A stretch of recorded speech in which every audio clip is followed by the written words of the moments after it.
Section 4. You will hear the beginning of a lecture about the Pleasanton Town Market. First, you have some time to look at questions 31 to 40.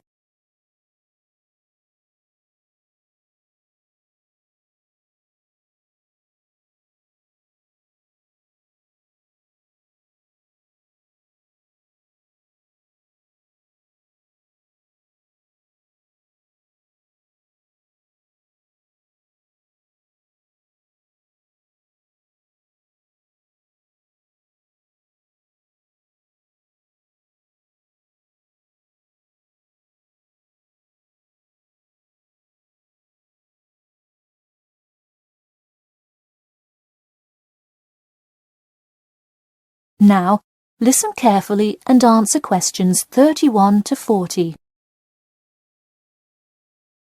Good afternoon. In the last few lectures, we've been covering the social and political pressures that influenced the rise of the rebellion of 1679. Today, I would like to focus on the Pleasanton Town Market. Now, why are we talking all about some market? It's not like it was the first market ever, or even a particularly large market. The Pleasanton Town Market is important because it is often mentioned in the literature found in the library. If you have ever been there, you have probably seen all of the handcrafted items sold there now. But what was originally bought and sold in the town market? In the beginning, the market sold products such as meats, furs, and simple tools. Over time, though, it became known as the place to find quality livestock. People came from all over the world to find the biggest and best cows, pigs, and chickens. In fact, the profits from the town market became the savior of a plummeting economy during a time of much turmoil. Not to be confused with the Reconstruction era, a period of rapid development came about in the 1660s as a result of the market's vendors contributing their profits to building up much-needed public facilities and defense, which would later make a huge impact on the outcome of the war. For many years, the market flourished and began to draw in large tourism crowds in addition to the throngs of livestock customers.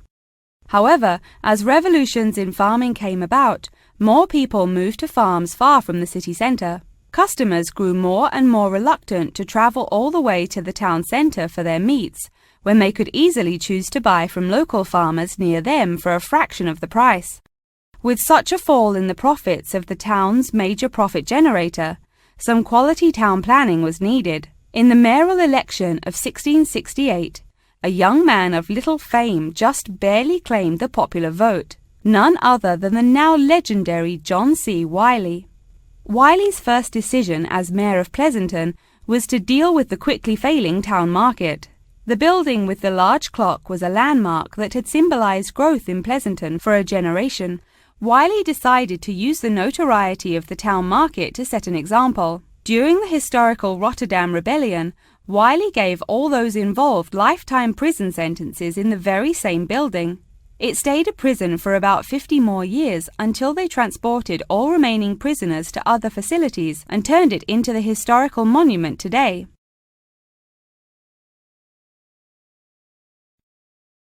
Now that you know the basics of the history of the Pleasanton Town Market, I will introduce your next group project. I want you to make a short film based on the real historical events that occurred in Pleasanton before and during the uprising. I will give you some class time to look through the library's reference section, but you will be responsible for conducting further research outside of class. I suggest starting by looking for information on the market itself. You'll find plenty of information. In fact, some students complain that there is actually too much information on it. On your own time, you could find family members of old war veterans to conduct interviews.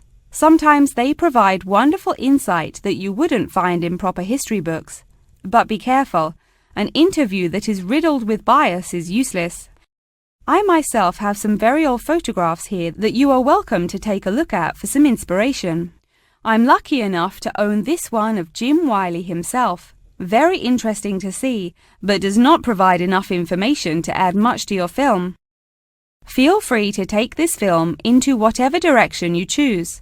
You could even do a crime thriller based on real outlaws. All you would have to do is look through the newspaper archives in the crime section during that time period. Try to get as much detail as you can, but you may end up having to draw your own conclusions. Okay, that's enough from me, so let's go on to... That is the end of section 4. You now have half a minute to check your answers.